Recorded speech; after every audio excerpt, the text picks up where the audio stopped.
Blood Bottler, Flesh Lump Eater, Bone Crusher, Gizzard Gulper? Who named these people?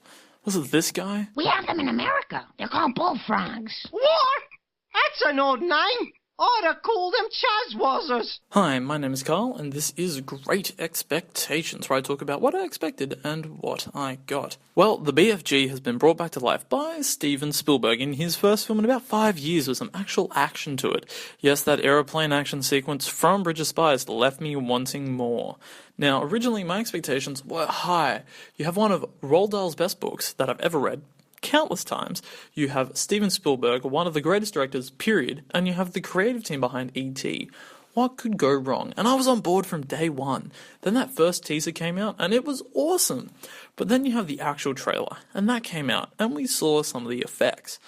You have Oscar winner Mark Rylance. Wait, pause. Look, the real winner should have been Mark Ruffalo. And even then, the real winner that year should have been Jason Mitchell as Eazy-E from Straight Outta Compton. Anyway, I digress. You have Mark Rylance under an intense amount of CGI makeup that makes him look like a cross between Count Olaf from A Series of Unfortunate Events, Mole Man from The Simpsons, and a Pez dispenser. The effects were a setback. Then came the early reaction from Cannes, and it was not positive. And ever so slowly, my expectations dripped down to mild. But here we are, and how is it? Well, let's start with the special effects. Why are there no practical effects in this film? Yes, there are some, but why not do camera trickery like in Game of Thrones? The giant in that looks great and is always consistent. That's great.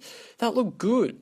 Here they have everything about Mark Rylance as CGI. His hair, nose, mouth, clothes, arms, legs. He's just half a floating face. Throw some real makeup on him. There is a scene where a CGI hand picks up a CGI bin. Why not have a real hand pick up a miniature bin? And that's the biggest flaw of this film. The visual effects are inconsistent and hollow.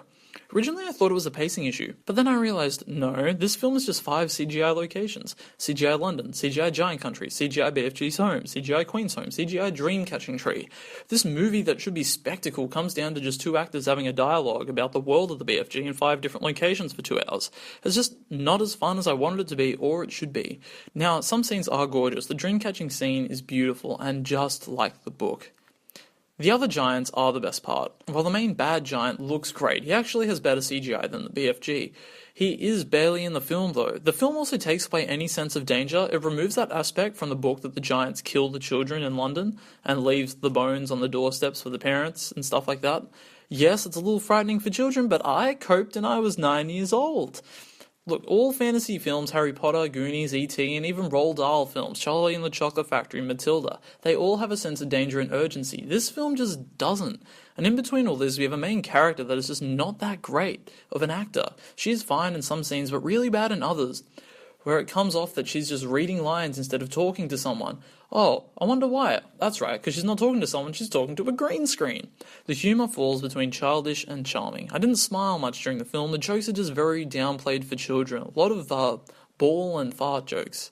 But after all this negativity, let's talk about some positives. Spielberg directs the shit out of this film. He's great. He's a master, and the last 30 minutes of this film are perfect. Absolutely perfect.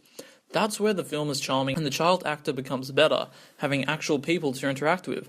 It encapsulates the book perfectly, and the movie ends on just such a high note. Yes, in the end, the problem here is that it's a film about giants, dreams, and war, but when you have a film that only has 2 characters in 5 different green screen rooms, it drags. Where's the spectacle? Where's the fun and the charm? It's a shame and a disappointment that this film couldn't meet my expectations. Now, it's not to say this is a bad film. Children might enjoy it. It's colourful, and the last 30 minutes is genuinely perfect. It's a perfect film to watch on a rainy Sunday afternoon. I'd say go watch the cartoon. That shit's great. Can you imagine if Joseph Gordon-Levitt played Sophie and the BFG was gay? Man, the poster would have so many abbreviations. JGL in the LGBT BFG. TM.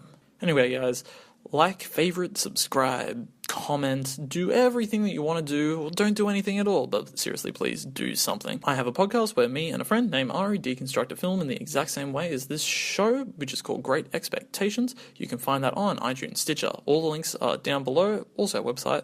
Go, subscribe, do it. Do it! Do it.